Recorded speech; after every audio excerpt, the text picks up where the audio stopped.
Asatidz menjawab. Izin bertanya terkait tali pusar bayi yang disimpan orang tua dengan tujuan tertentu untuk obat.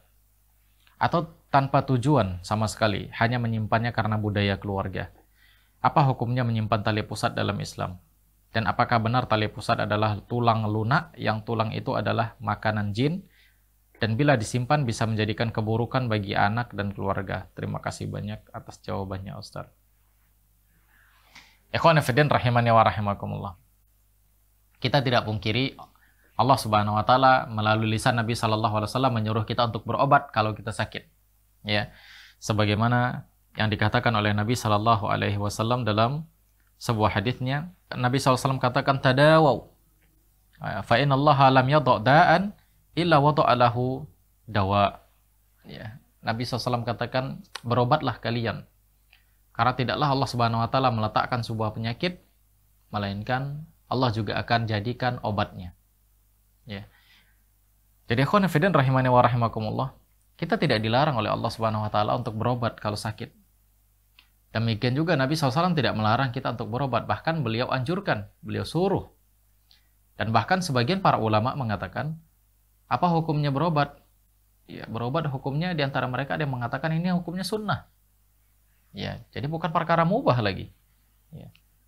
Sebagaimana fatwa Syekh bin Baz rahimahullah ta'ala yang beliau mengatakan berobat ini hukumnya ya sunnah, kalau seandainya kita tidak berobat, ya malah membuat kita tidak bisa melaksanakan ibadah kepada Allah Subhanahu wa taala karena sakit yang kita derita.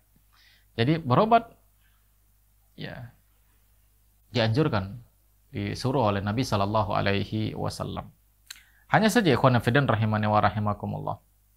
Ya. Untuk berobat, tentu kita harus tahu ada media yang digunakan atau sarana yang digunakan dengan yang memiliki kita katakan yang memiliki pengaruh terhadap penyakit kita. Maka yang seperti ini tidak mengapa. Tapi kalau seandainya benda-benda tersebut sama sekali tidak memberikan pengaruh kepada penyakit kita, maka ini ikhwan fillah rahimani wa rahimakumullah hendaknya kita hindari. Ada dua kemungkinan di sini. Kemungkinan pertama kita jatuh ke dalam kesyirikan. Kemungkinan kedua kita berada di dalam kebodohan. Ya sama seperti ini ikhwan fillah, sebagaimana yang Anda tanyakan. Bagaimana kalau izin bertanya terkait tali pusar bayi yang disimpan orang tua dengan tujuan tertentu untuk obat. Ya. Saya sampai sekarang belum pernah mendapatkan satu analisis ilmiah atau satu jurnal yang menjelaskan tali bayi pusar itu bisa digunakan untuk sebagai obat. Ya, wallahu taala alam, saya tidak tahu. Ya. Kalau memang tidak ada pengaruh, maka tidak boleh kita jadikan tali bayi pusar tersebut sebagai obat. Ya, kalau tidak pengaruh. Dan syariat menyuruh kita untuk menanamnya, bukan dijadikan sebagai sebuah obat. Ya, karena itu bagian dari tubuh kita. Ya, sebagaimana kalau seandainya tangan kita putus, terjadi kecelakaan, tangan kita putus, apakah tangan ini harus disimpan sementara dia nggak bisa difungsikan lagi atau tidak bisa dijahit kembali? Tentu kan tidak. Ini harus dikuburkan. Ini ikhwan fillah rahimani wa rahimakumullah. Berarti tatkala ada seseorang yang mengambil tali pusar bayi kemudian dia simpan dengan tujuan untuk menjadi obat, ini kan dia punya keyakinan tertentu terhadap tali pusar tersebut. Ya, ada keyakinan tertentu yang dia yakini. Maka kalau yang seperti ini ikhwan fillah bisa dikhawatirkan dia jatuh ke dalam kesyirikan, baik syirik kecil ataupun syirik besar. Ya.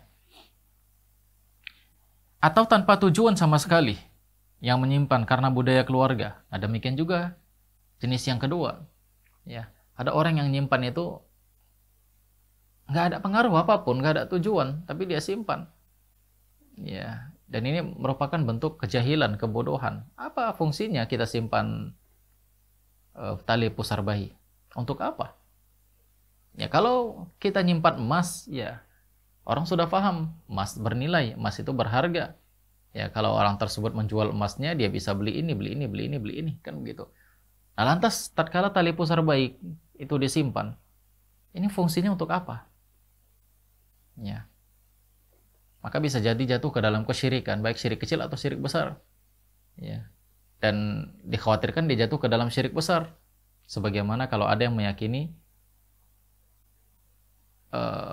tali pusar bayi tersebut, ya, dia simpan ya dengan tujuan untuk jadi obat. Kalau seandainya dia yakin tali pusar tersebut yang akan menyembuhkan penyakit-penyakit yang diderita oleh orang lain, dia sudah jatuh ke dalam syirik besar. Ikhwan fillah rahimani wa rahimakumullah. Ya. Jadi ini tidak benar. Tidak boleh. Ya. Kalau bayinya lahir, ya dikuburkan tali pusarnya, jangan disimpan. Ya, dikuburkan tali pusarnya, jangan disimpan. Dan apakah benar tali pusar adalah tulang lunak, yang tulang itu adalah makanan jin, dan bila disimpan bisa menjadikan keburukan bagi anak dan keluarga? Terima kasih banyak Ustadz atas jawabannya, Ustadz.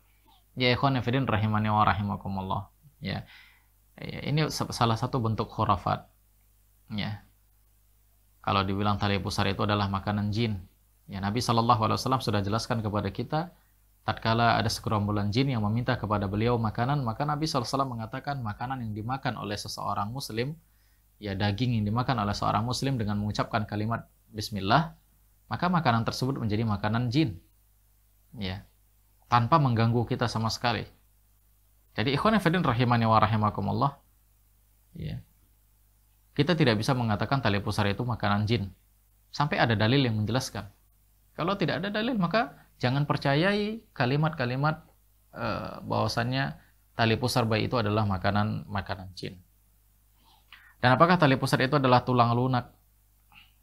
Ya, wallahu alam, saya tidak tahu. Ya, ini harus ditanyakan kepada para dokter yang ahlinya. Nah. Dan bila disimpan bisa menjadikan keburukan bagi anak dan keluarga. Ya, ini juga bentuk khurafat ikhwan fillah rahimani wa rahimakumullah. Ya bukan berarti kita harus simpan, enggak. Ngapain kita simpan? Kuburkan saja ikhwan fillah rahimani wa rahimakumullah. Ya. Demikian wallahu taala a'lam.